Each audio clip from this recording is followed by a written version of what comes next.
veritat que jo ja porto 7 anys com a alcalde d'Albaida i bé, una experiència molt enriquidora el fet de poder presidir en aquest cas l'Ajuntament del teu poble i sobretot en aquest cas per a mi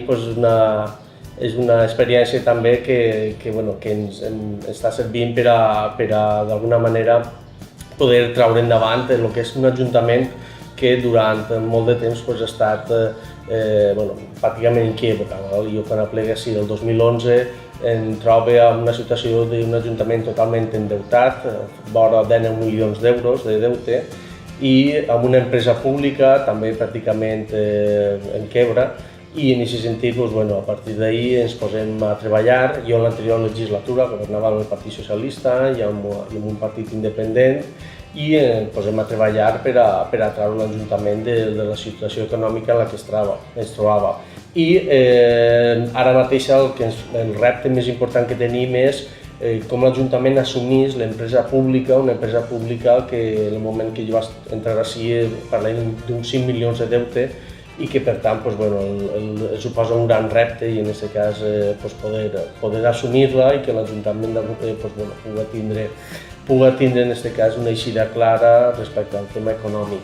Per què hem senyistat el tema econòmic? Perquè evidentment el tema econòmic és superimportant per a un consistori com en aquest cas el d'Albaida. Evidentment si l'economia no va, l'Ajuntament no pot prestar els serveis bàsics i necessaris que reclamen els veïns i les veïnes i en aquest sentit el fet que hem insistit en consolidar aquesta recuperació econòmica que després està traduint-se avui per avui en una sèrie de projectes que estem tirant avant i que pensem que són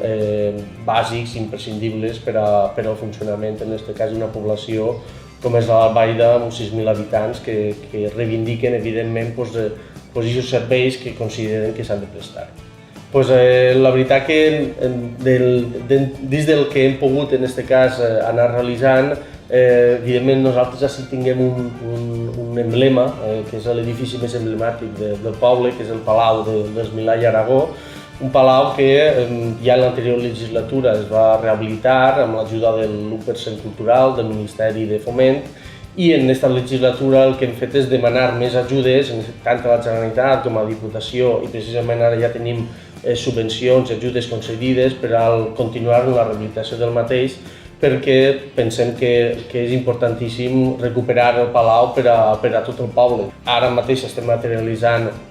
una actuació en la casa que nosaltres diem Casa Balbina, una casa pensada per a les associacions i que d'alguna manera també ens serveix per a poder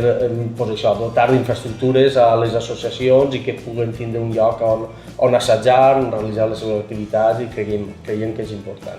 M'agradaria continuar un poc en el camí que estem tenint. En aquest sentit, penso que al final a mi no m'agraden els grans projectes perquè hem vist al final on les han portat. Jo penso que al final és un poc atendre les necessitats dels veïns i veïnes i en aquest sentit mateix nosaltres estem en un projecte, sigui un projecte important, però un projecte del dia a dia, com és un centre de dia per a malalts d'Alzheimer, per a persones que tenen en aquest cas aquesta malaltia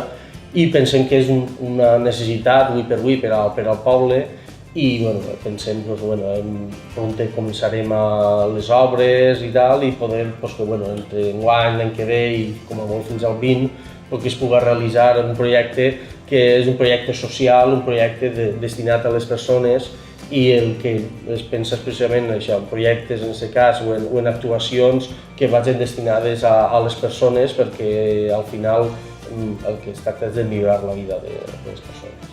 Jo ho resumiria en 2 paraules, treball i trellat. És un tema, al final penso que portem molt de treball a les nostres esquenes, pensem que tant l'equip de govern que ara presidís com l'anterior, la veritat que molt de treball, hem treballat molt per a treure endavant un ajuntament que, com he dit, estava en una situació econòmica molt aprenjada i en aquest sentit, aquest treball està donant els seus fruits i evidentment allà estan les xifres i trellat perquè precisament sense el trellat acabarien com va acabar l'anterior corporació, és a dir, al final si no li poses trellat, si no li posem seny, ens trobem en que tot allò que es fa realment no té sentit i en aquest sentit i en aquesta qüestió pensem que un governant ha de tindre els peus en terra per a portar endavant els seus projectes.